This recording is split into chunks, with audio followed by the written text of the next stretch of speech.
Hello bachcho, let's see this question. The question says, among the following, which has the maximum hydration energy?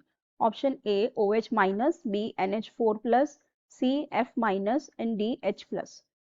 So यहाँ इस question में हमें ये कह रहा है कि हमारे पास ये जो चार ऑप्शंस दिए हुए हैं इनमें से सबसे ज्यादा हाइड्रेशन एनर्जी किसकी होगी, ठीक है। So we are talking about hydration energy. What is hydration energy? अगर हम इसे डिफाइन करें तो हाइड्रेशन एनर्जी क्या होती है? The amount of energy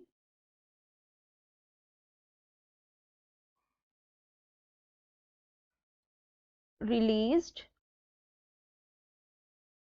upon solvation by water. Solvation by water मतलब कोई कंपाउंड लाइक NaCl हमने वाटर के अंदर डिसॉल्व किया, सो उसमें क्या होगा, उसके आयन सेपरेट हो जाएंगे Na plus and Cl minus. तो Na प्लस के सराउंड भी वाटर के मॉलिक्यूल आ जाएंगे, क्लोराइड आयन के भी सराउंड में वाटर के मॉलिक्यूल आ जाएंगे। तो उनके जो सॉल्वेशन में जो अमाउंट ऑफ एनर्जी रिलीज होती है उसे हम क्या कहते हैं? हाइड्रेशन एनर्जी कहते हैं। अब देखो हमें ये बताना है कि किसकी हाइड्रेशन एनर्जी सबसे ज्यादा होगी। सो देखो जो हमारी हाइड्रेशन एनर्जी होती है, ये जो हाइड्रेशन एनर्जी होती है, इट डिपेंड्स अपॉन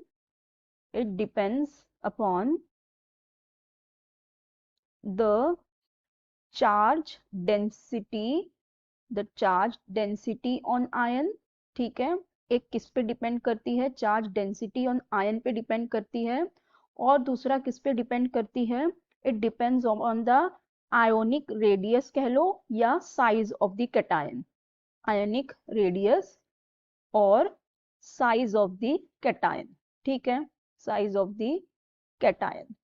सो इसका मतलब क्या हुआ कि जो हाइड्रेशन एनर्जी है, हाइड्रेशन एनर्जी ये डायरेक्टली प्रोपोर्शनल है टू द चार्ज डेंसिटी के, charge density on ion and hydration energy is inversely proportional to the size of the cation और ionic radius, ठीक है। इसका मतलब जितना चार्ज आयन के ऊपर ज्यादा होगा उतनी उसकी हाइड्रेशन एनर्जी होगी, ज्यादा होगी। और जितना कैटायन का साइज कम होगा, छोटा होगा कैटायन का साइज, उतनी ज्यादा उसकी हाइड्रेशन एनर्जी होगी, ठीक है। सो अब देखो जो हमारे ऑप्शन दिए हुए हैं OH minus, NH4 plus, F minus और H माइनस, तो यहाँ पे देखो चार्ज है -1, यहाँ पे चार्ज है +1, यहाँ पे चार्ज है -1 और यहाँ पे चार्ज है +1। तो अब यहाँ चार्ज तो देखो ऑलमोस्ट सबका सेम ही है। तो यहाँ पे हम अगर देखें तो हम यहाँ पे क्या देख सकते हैं? हम ये देख सकते हैं कि size of cation. So size of cation जिसका सबसे छोटा, हाइड्रेशन एनर्जी उतनी सबसे ज्यादा। तो हमें पता है ये जो चार ऑप्शन दिए हुए हैं इनमें से सबसे जो स्मॉलेस्ट साइज कैटायन होगा वो कौन सा होगा? हाइड्रोजन होगा। तो हम क्या कह सकते हैं कि H plus will be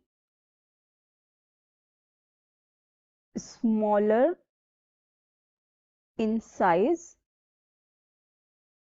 so the hydration energy of H plus will be maximum, ठीक है। क्योंकि H प्लस का साइज सबसे छोटा है, उसके कैटायन का साइज सबसे छोटा है, उसका आयोनिक रेडियस सबसे कम है, तो इसकी हाइड्रेशन एनर्जी सबसे ज्यादा होगी। तो हमारा करेक्ट ऑप्शन हो जाएगा option A, H plus. So I hope you understood it well. Best of luck, thank you.